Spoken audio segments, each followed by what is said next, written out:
My name is Yaling Qian, and I teach Chinese at UWC ISAK Japan. I have long felt interested and care about sustainability. The action we need to take is to pull our weight in what we can do to protect this environment. I think taking action on making soap instead of using the commercially sold cleaning product would make a big difference in environment.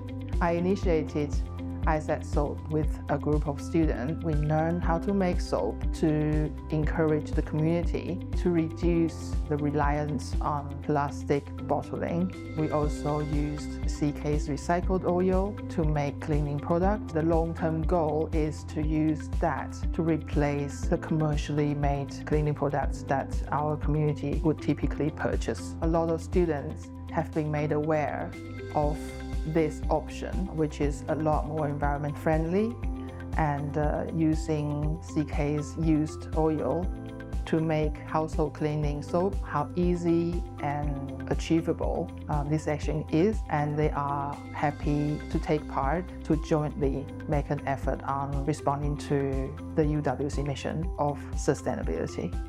Students have learned different ways of making different types of soap, and with different sales we have made profit, and those profit is going to come back to the project to allow more students to explore learning more varieties of soaps, such as body cleaning soap, household cleaning soap, liquid soap, to enable this project to continuously help this community to take part in this mission.